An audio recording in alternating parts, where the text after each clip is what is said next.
If the San Francisco 49ers aren't careful, there is a good chance that I will be playing on the offensive line this season. Well, as we know, the 49ers will be playing on Monday Night Football in front of the whole world against the one of the hottest teams in the NFL right now, the Detroit Lions.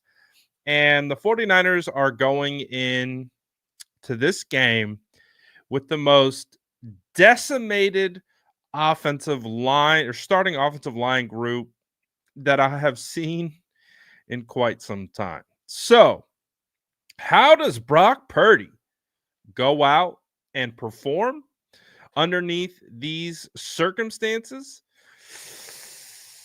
I don't know, but that's what they're up against. We'll talk about all the things that have come out today. We got injury updates, obviously big updates to the offensive line, all those things. But you guys let me know how you're feeling about this game. Drop an SDS in the chat. And let's talk about what our expectations are for this game coming up against the Lions right now.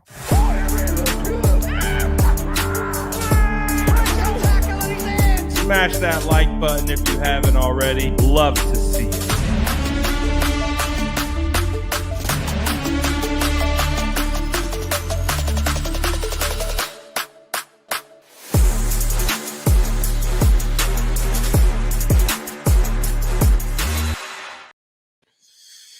What is going down, gang? Hopefully you guys had a Merry Christmas and a happy holiday. Got some good presents, got to spend some time with the family, get away from the 49ers for a little bit.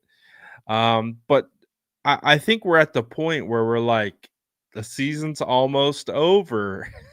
We just have 2 more weeks of this nightmare of a season, and then we can really sink our teeth into draft season and into free agency and all of that stuff. Happy to report that my credential request to the Senior Bowl has been accepted. So I plan on being in Mobile, Alabama for the week of Senior Bowl practices and the game to find those hidden gem prospects. So we're going to be doing a lot of work this is going to be the first off season since 2021 where we will have the opportunity to have a full blown off season. No playoffs, nothing like that. So we're going to get, like, last year was the most unprepared for the draft I'd ever been because the 49ers went to the Super Bowl. So all my work was done with the 49ers and getting, doing all that stuff. I didn't even start on draft preparation and scouting and any of that stuff until after the Super Bowl. So we're going to get a full 2-month head start compared to what we've got in recent years. So, man, we're gonna have a lot of information on a lot of prospects. So that will be coming up, but we're not there yet. The San Francisco 49ers still have football games to play, believe it or not. And so it's going to be very interesting to see what this team looks like coming up here against the Lions, because I don't know if any of you guys are going to go to this game.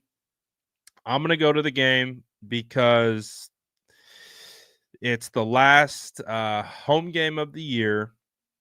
So, I'm just going to, I know it's not going to be pretty. It's probably going to be, kind of bittersweet, but it's the last home game of the year. So be the last opportunity to be in Levi's, to be around 49er fans and just kind of hang out and watch football. So I'm going to be using TickPick, and to kind of make it easier on myself, I'm going to use my promo code SF Niners to get me an additional savings when I use the app. So that will be better. Is that okay? We're gonna go shell out a little bit of coin, but I'm gonna use the cheapest and most cost effective platform out there and use my code. So that kind of helps me get a little bit of a more of a discount. So, but it's gonna be a weird one because the whole world is gonna be watching. It's Monday Night Football. The 49ers are playing for nothing other than pride and for their game checks. Whereas you have the Detroit Lions who are ready to come back to Levi's to exercise some demons. The um, last time they were here, the 49ers spoiled their plans, the Lions that is, to go to the Super Bowl. At halftime, they thought they were going to win it. I heard Amon-Ra St. Brown on the podcast talk about, oh yeah, we thought we were going to the Super Bowl. It's 24-7. I was at that game. It was absolutely I mean, it felt like I was at a funeral at halftime. I've talked about it before. They had Journey playing Don't Stop Believing. There it like the vibes in the stadium were just some of the worst that I'd ever experienced because the 49ers had got completely outplayed in that NFC Championship game, and it felt like there was no hope in sight for the 49ers to advance. There was a Lions fan who looked like he was having a heart attack in front of me at halftime. It was one of the craziest experiences of my life. However, I think the guy who looked like he was having a heart attack, like it was laying out in the middle of the aisle, I think he ended up being okay. They were able to wheel him out after some stuff. But the 49ers, we know what the story goes. They go on the crazy run. They score out of halftime. Debo goes crazy. You have Brandon Ayuk make the ladybug catch, and you got Dan Campbell going for it on fourth down multiple times and failing, which gave the 49ers the opportunity to come back and win that game. So the Lions, I think, they got a bad taste in their mouth. Like, I think we look at this game and we're like, yeah, we're like dead man walking, right? Like, we know it's probably going to be a game where we're going to get punched in the face because the Lions, they got a bone to pick with us. I don't know. I think I saw someone in the chat. Real Deal says, I don't know, Brad. I have a sneaky suspicion it'll be a lot closer than the experts think. Lions gave up over 300 passing yards to Caleb Williams last week. Yeah, they have a lot of injuries on their defense. They might be up there with the 49ers with one of the most snake-bitten injury teams in the NFL.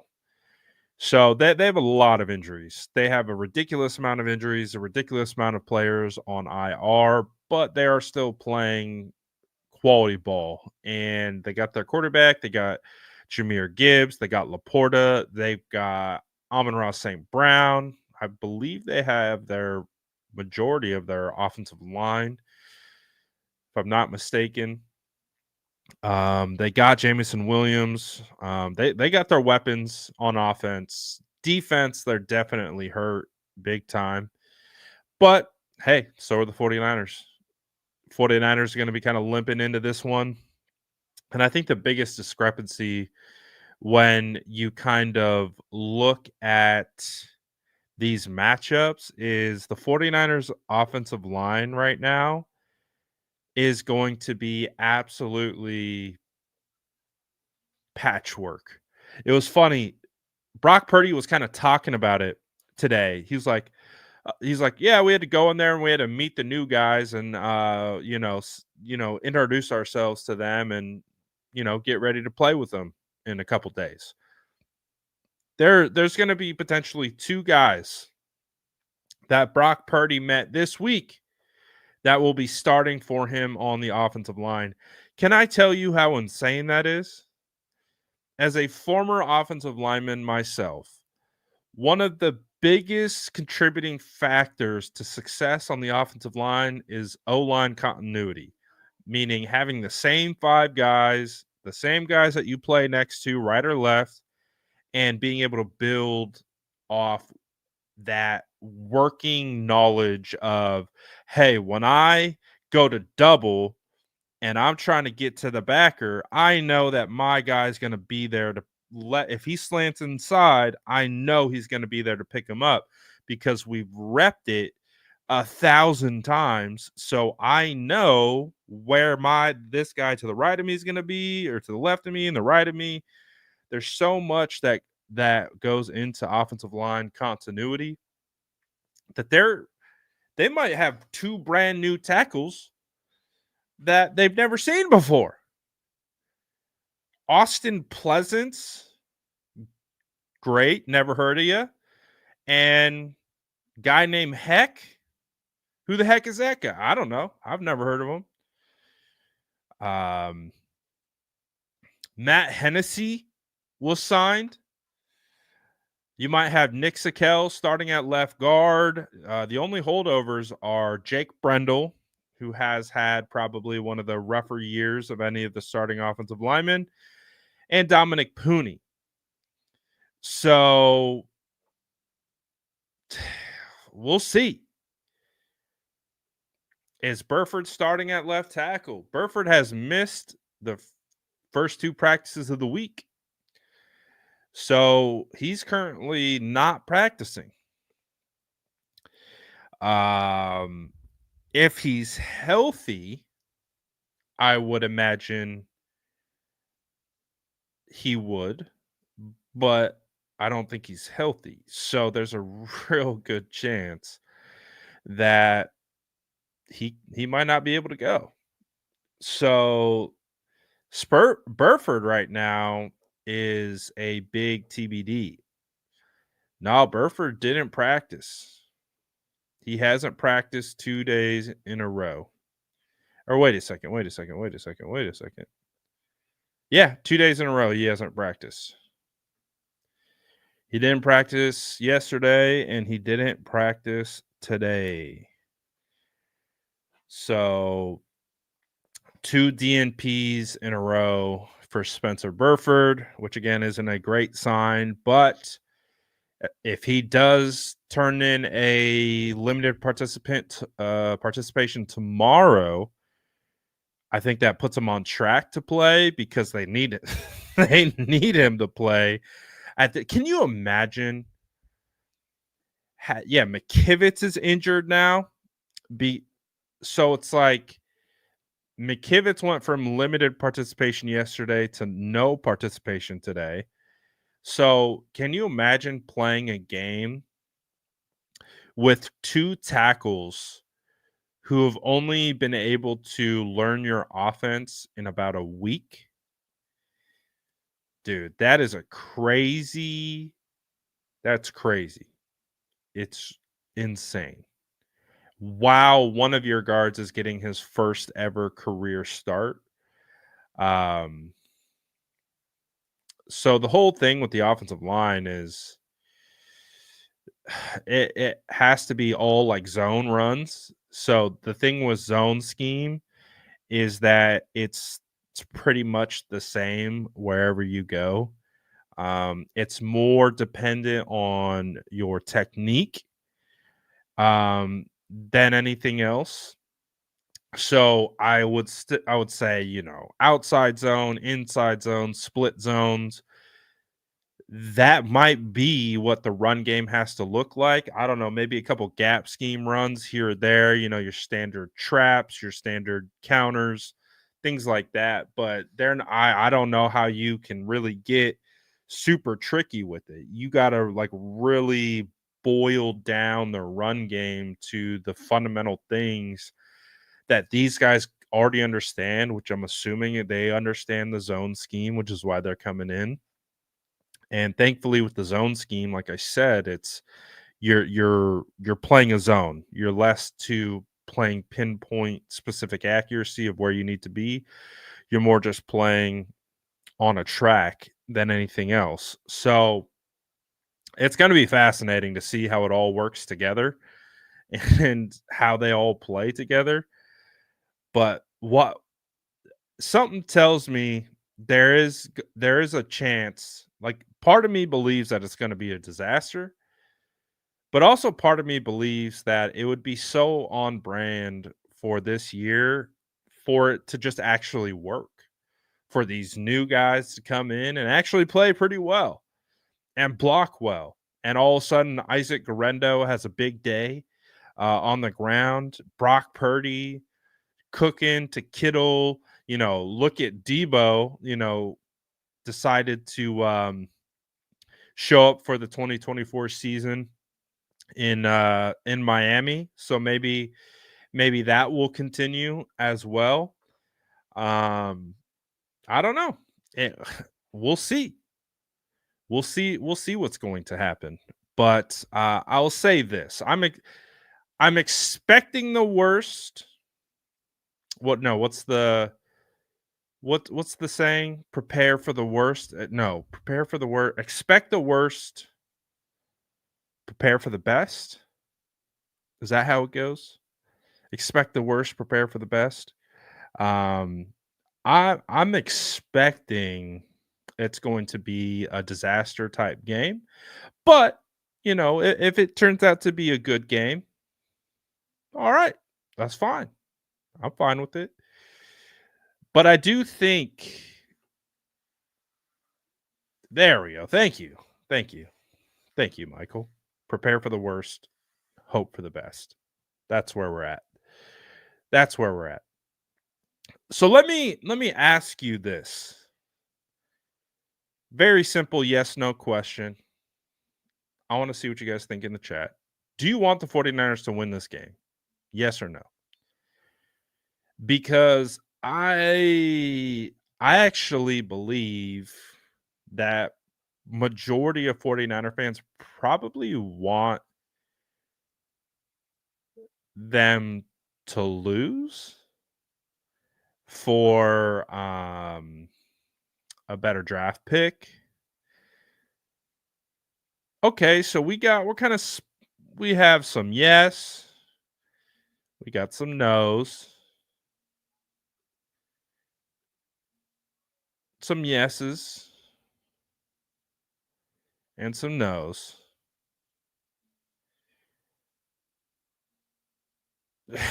Anthony says, I want the season over already. Just win. Yes, the only. Okay, so a little bit more split. A little bit more split than I actually was expecting. I think one of the thought processes for losing out is better draft pick and also better opportunity at schedule. So from one of the things that I've seen floating around is if the 49ers lose out, they have an opportunity to get a more favorable strength of schedule next year by playing whatever division I think it is. They get to play the fourth place teams of that division. So if the 49ers finish in fourth place, whatever division they're matched up with, they play the fourth place team from that division next season. So that's an interesting element because if we are thinking about next year and we are I'm like, oh, that's an interesting point. That's an interesting point.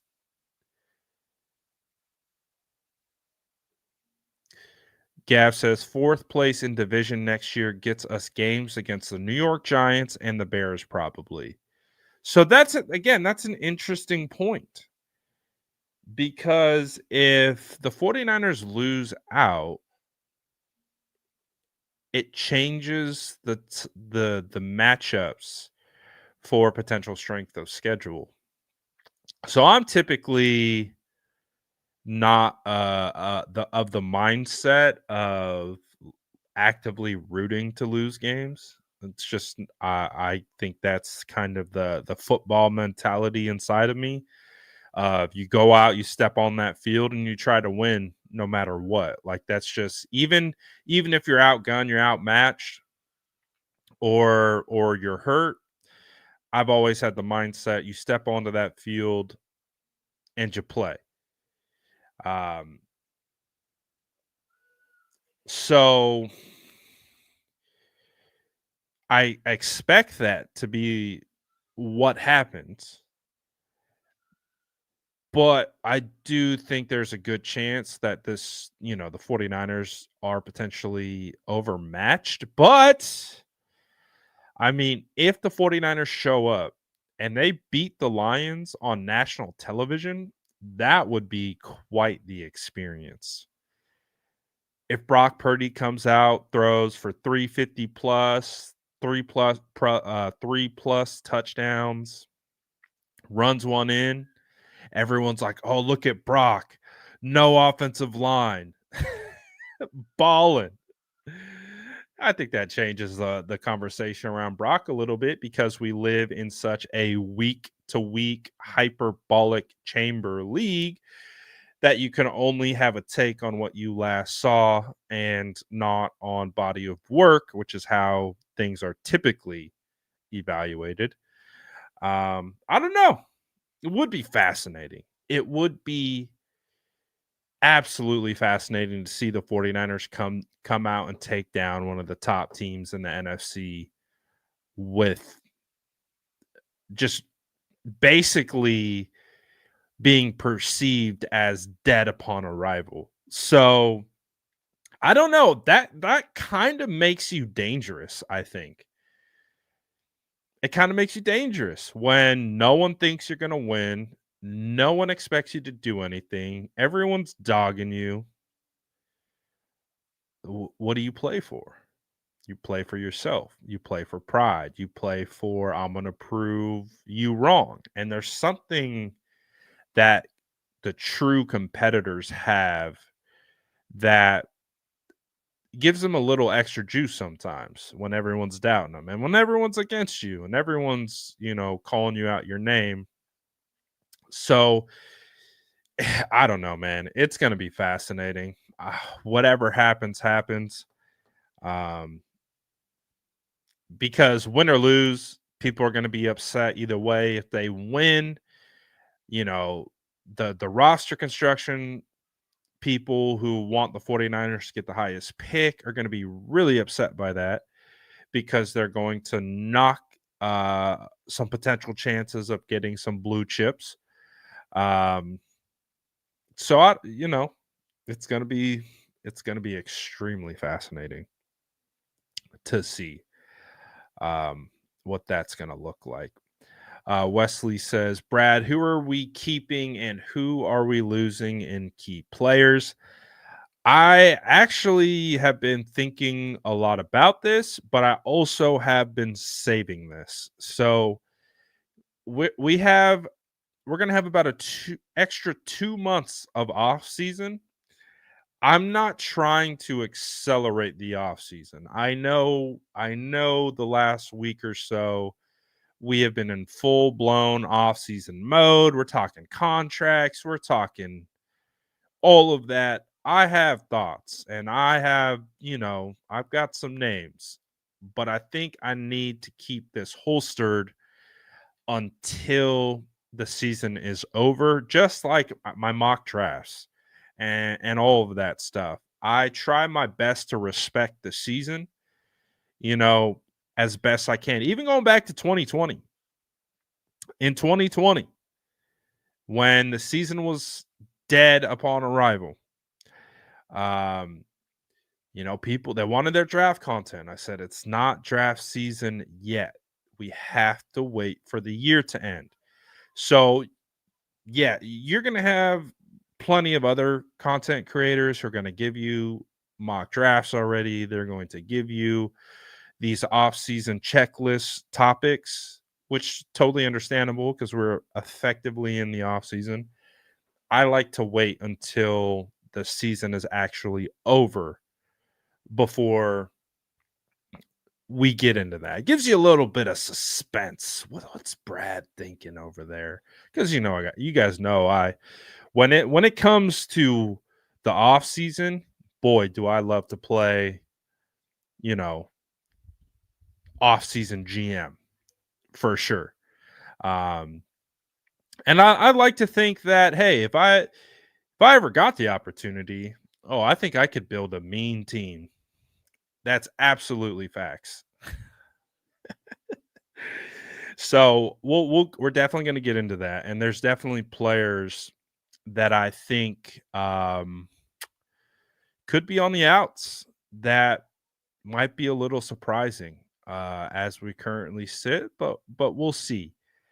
Um, I'll say this, and to kind of in that same light, I think the conversation around Jake Moody is a fascinating one because I think what some people interpreted as a vote of confidence for Jake Moody from Kyle Shanahan, I did not interpret it as a vote of confidence for Jake Moody from Kyle Shanahan. Now, Kyle Shanahan said the right things.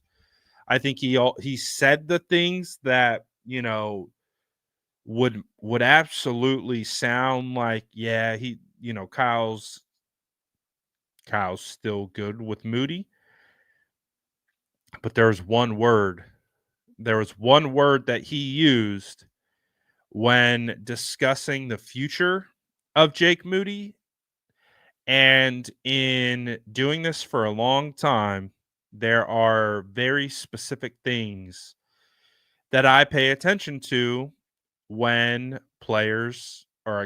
when decision makers discuss potential roster moves.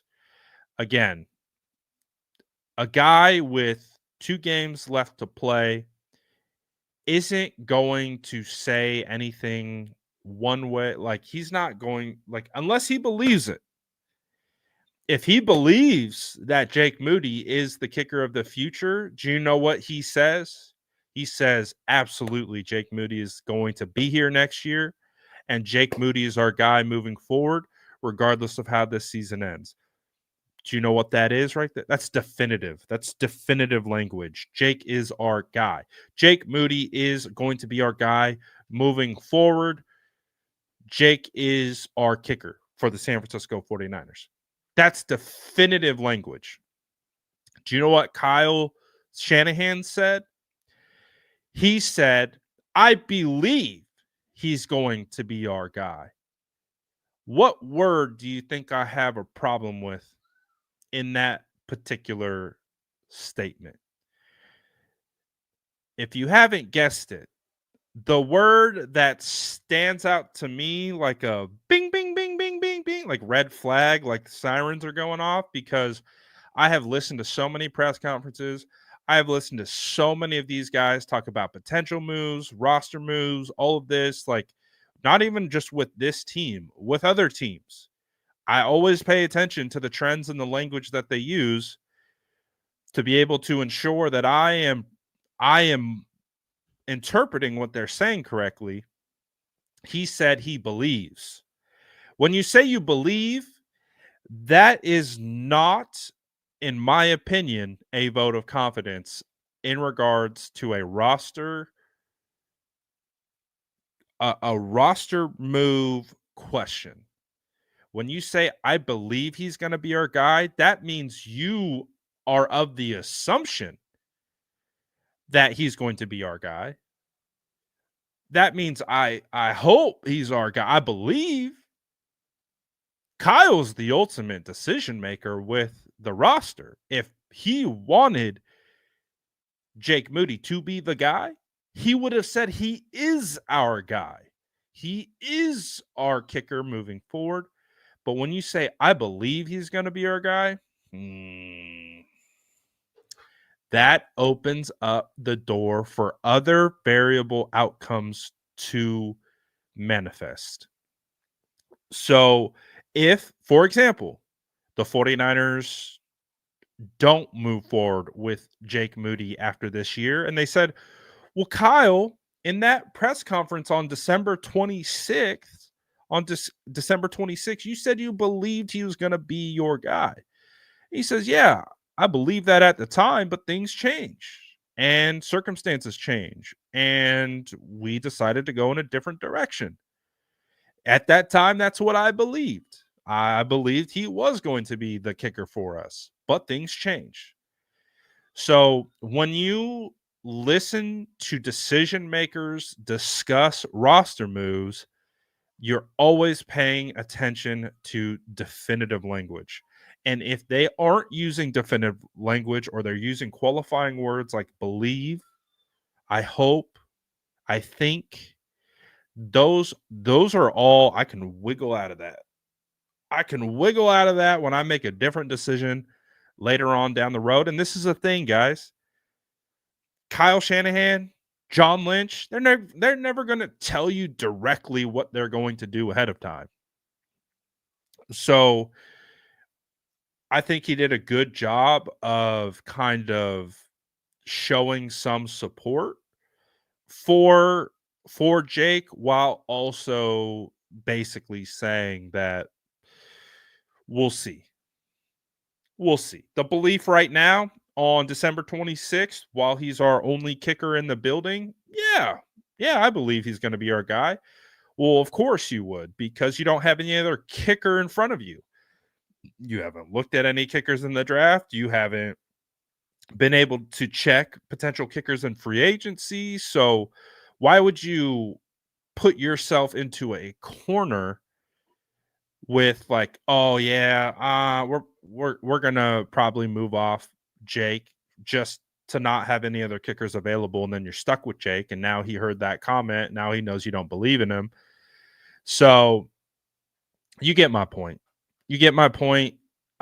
This type of the way I analyze roster construction conversations, this has always proven to put me in the right spot um, in regards to being able to project out. So, like for me, like kind of like what Wesley was talking about, like who do I think is here or not? I think Kyle told us on December 26th when he says, I believe he's going to be our guy. What he's saying is he's our guy for right now. And we're going to evaluate all things in the offseason. And if we decide to go in a different direction, then that's the direction we're going to go. So that's where I'm at. And so we're going to be listening to a lot of conversations like this as we get closer and closer to the end of the season. They're going to be asked more questions about this. What do you see for the future of Deebo Samuel? What do you see for the future of this guy? What do you see for the future of that guy? If they leave it open-ended, that means that there's a variable range of outcomes. There is a chance that, yeah, he absolutely does return. We saw that with Jimmy Garoppolo. But there's also a variable range of outcomes that they don't. So we'll see. We'll see what happens. But it is going to be a very, very interesting situation. Oh, we got a Ravens fan in the chat.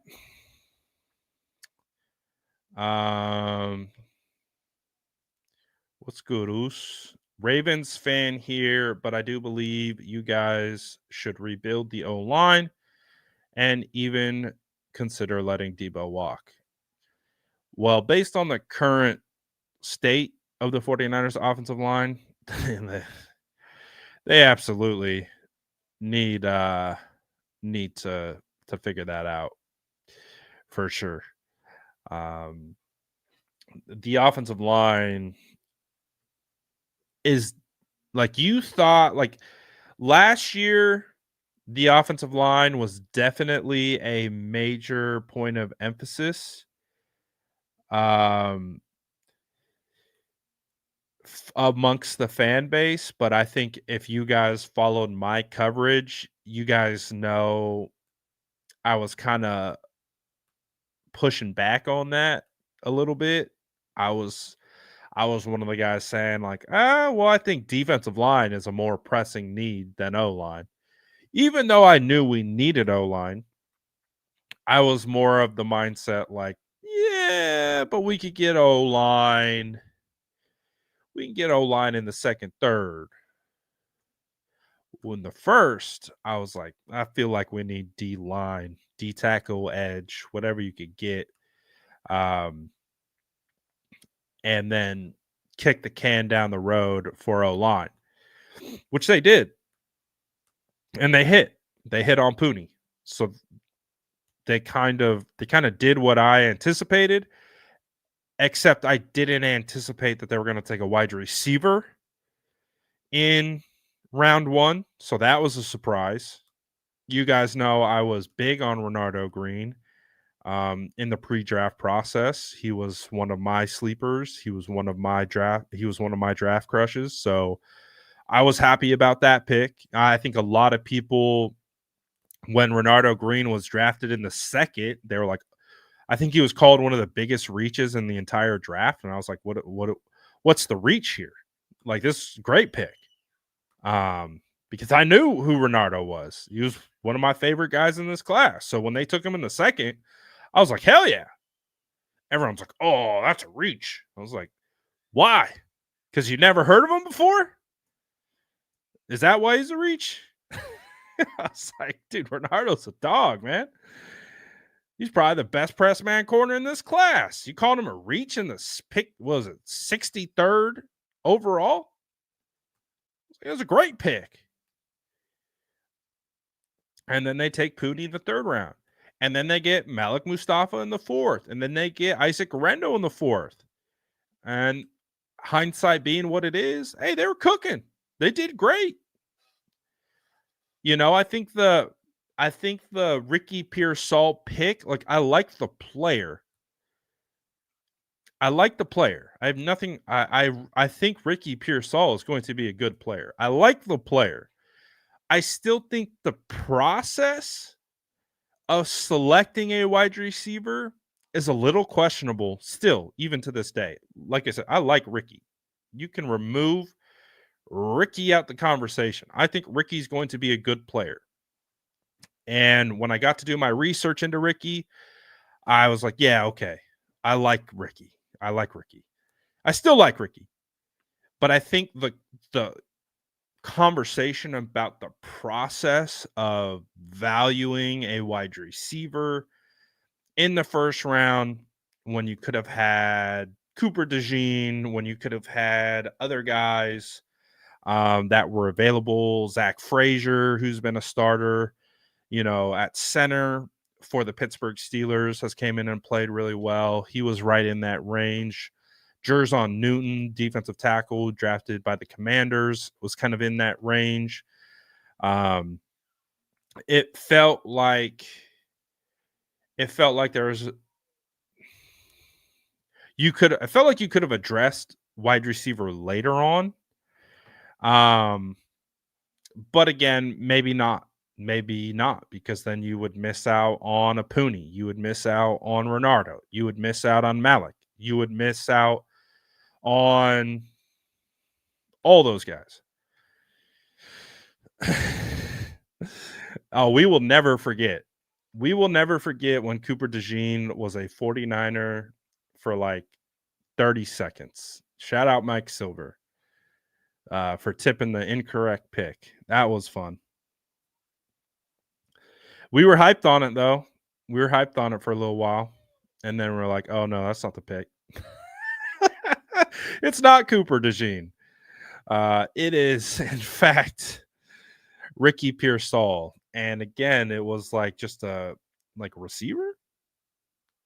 A receiver? Again, less about Ricky, more about the position, right? We just paid Brandon Ayuk. We got Debo. We got Jawan. We just paid Jawan. And so you're like, we just drafted, at best, a 4-string wide receiver in a run-first offense. And we're like, is he going to play this year? Wide receivers typically don't play as rookies in Kyle's scheme because he demands so much of them. And again, less about Ricky, more about the thought process of taking a wide receiver in the first round when you had an opportunity to go elsewhere, right? Um, and they ended up taking Cowling in the fourth as well. So for me, it was just like less about Ricky, more about wait, what position did we just take? We took a wide receiver. This guy's not going to play. Now, obviously, we had Brandon Ayuk go out for the year. That wasn't anticipated. Um, but even so, even with no BA, it's been challenging to get Ricky Pearsall involved. So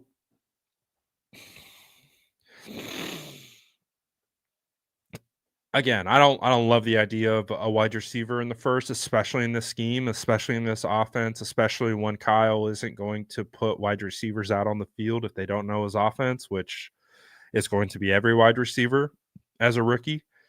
Um so yeah. Anyways, um it's going to be fascinating to see how the 49ers address this draft, where they actually select. Are they picking in the top 12? Are they right outside the top 12? Do they get a blue chip player? Do they just miss out on a blue chip player? We're gonna have to see. Do they go offensive line in the first round? Do they go defensive line in the first round? Who do they prioritize? What position do they prioritize? I don't know. It's going to be really, really interesting how this offseason is going to play out. And I think clearly they're going to have free agency to kind of tinker a little bit. Maybe they go out and get Drew Dahlman at center in free agency. Um, Forster talked about him today. I don't think he really meant to talk about. I didn't think he really meant to mention him, like understanding that Dahlman is a free agent. But they talked about him. I don't know if you guys caught that, where he mentioned Drew Dahlman, who's a free agent this year, as a guy that they liked. And I'm like, well, we're going to put Drew Dahlman right at the top of the free agent list of potential interior offensive linemen that the 49ers might target. Stanford kid, dad was a former 49er, seems to check all the boxes. So we'll see. We'll see what's going to go down. Let's make our sleeper picks. I completely forgot about our sleeper picks. Let's make our sleeper picks. We'll do very quick. Actually, let's do score predictions right now. Drop your score predictions in as the chat. Let me know what you guys are thinking. So 49ers versus Lions, not ideal, not a great scenario. I'm curious to see how you guys are viewing this. I think some already dropped into the chat that they think it's going to be a bit of a massacre. So if you want, drop your score predictions in the chat. What you think this? Oh, jeez. 45-6. Lions win. All right. So not great. 31-14 Lions. No field goals for us. 48-17 Lions. Man, 3 butt whoopings right out the gate. 34-21 Niners. 42-10 Lions. So yeah, it's going to be an interesting one. 28-24 Lions. Oh, Niners upset. 37-35. 3-2, Moody wins us the game. Oh, man. 32-19 Lions. So far, the chat is definitely leaning Lions. I'm kind of leaning Lions too, but whatever happens, happens. If you guys, so this ticket is actually, we typically lean 49ers. This ticket is actually going to be leaning Lions. So if you haven't played yet, again, all you got to do is you use my code SF9ers. When you sign up, you play $5. That's it. You pick whatever slip you want. You play $5. You instantly get $55 straight into your wallet. So it's like you basically won before you've even played. So that if you play, like, think about it. If you just play $5 tickets, you play a ticket that you might win right out the gate, but then you also have an extra 55. You can start just dropping $5 tickets the rest of the season with zero risk. And all you could potentially just build off that 55. Just a thought. Just a thought. So these are my picks. I'm definitely leaning more. You got to play 3, and I'm leaning Detroit a little bit. I think because of the nature of the game, I think Gibbs being their, no Montgomery in this game, I definitely think based on game flow, based on opportunity and snap share, that Gibbs is going to see a lot of rushing attempts.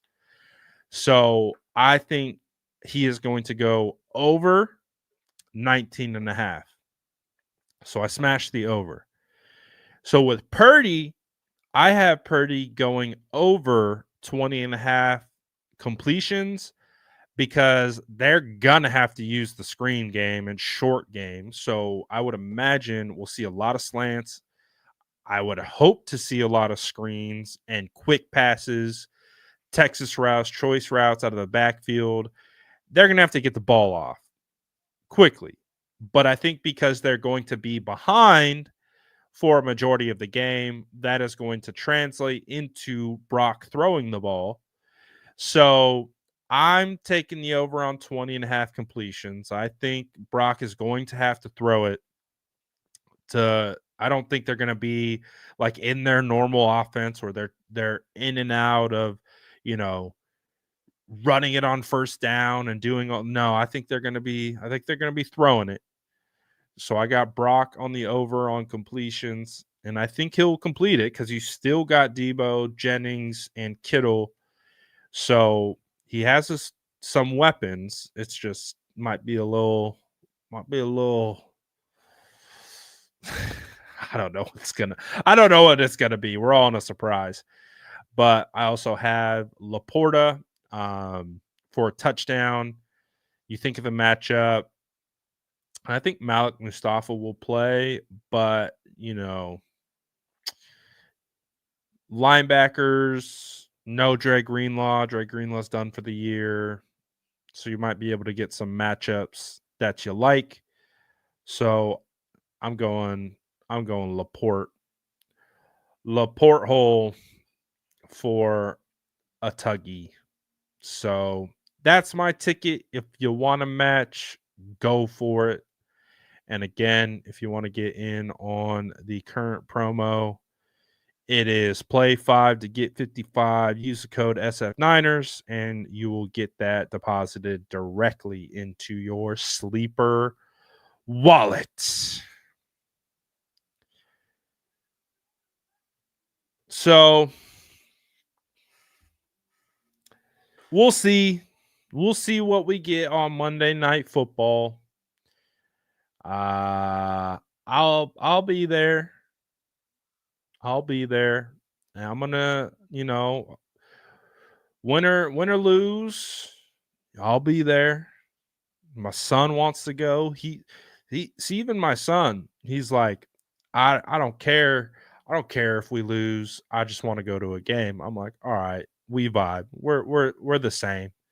We're the same. We'll go sit there and we'll go pay money to watch our team get taken to task on Monday Night Football because we're football degenerates. So I appreciate that he's following in my footsteps. Like, and I told him, bro, I'm like, bro, I don't think we're gonna win. I think we might even get embarrassed. He's like, I don't care. Let's go. I'm like, all right.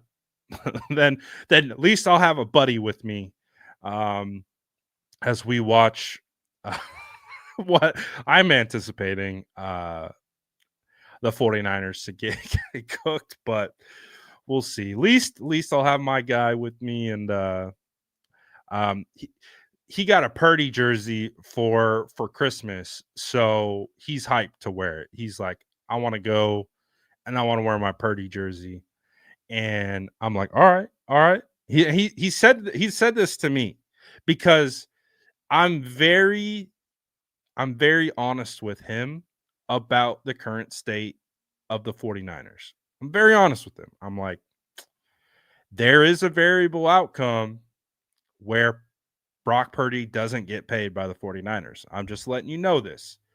And he's like, I don't, he said to me, he said, I don't care. Whatever happens with Brock Purdy, whether he's on the 49ers or not, he said, I'm always going to be a Brock Purdy fan. And I'm like, all right, respect.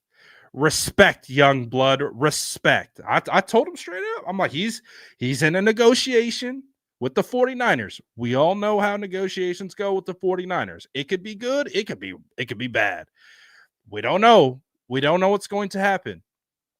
He's like, I don't care, Dad. He said, whatever happens with Brock, I'm riding with Brock. That's my guy. I'm like, respect. Respect, pal. Respect. And not a lot of people are like you, but respect. I respect it. So he's riding with Brock till the wheels fall off, and if they fall off, he's going where Brock's going. So I'm like, all right, it is. I feel it. I feel it. I feel it. So we'll see what happens. He is going to be 12 in January, so he's almost 12. He's 11 now. He'll be 12 soon. So I mean, hey, he was with me in Seattle when Brock Purdy clinched the West um, on the road with a broken rib on Thursday Night Football. So like he remembers those things. Like to him, like Brock is his quarterback. So respect, respect. He's been there. He's seen it all. He's not just gonna like flip on Brock just because Brock's having maybe not the best year and stuff like that. He's like, no, I remember. I remember when Brock was cooking. So I'm like, all right, respect. Respect to you, young lad. Uh respect. So does he have a beard? No, he wishes though. Um Um, he probably he talks crap about everyone. He had this video where from back in 2020, he had uh some Raider fan chirping him on the like Zoom call for his class, and he bodied him. He bodied the Raider fan. I was like, dude, you are my son. Like he tried to be like say something about the Niners losing the Super Bowl, and he's like, bro, you guys died like way long ago. Like, what are you talking about? At least we went to the Super Bowl. You're a Raider fan. I was like, I even got it on video. I was like, dude, this is the greatest thing I've ever seen. So body the Raider fan. I'm like, oh, you are my son. You are my son. But yeah, so we'll see. We'll see what happens at this game. It is what it is, man. Whatever happens, happens. Season's almost over. And we're just going to write it out. We're going to see what happens. But again, shout out to all the SDS as always for tapping in. And hey, it is what it is. We're going to get out of here for now, but appreciate y'all. Peace.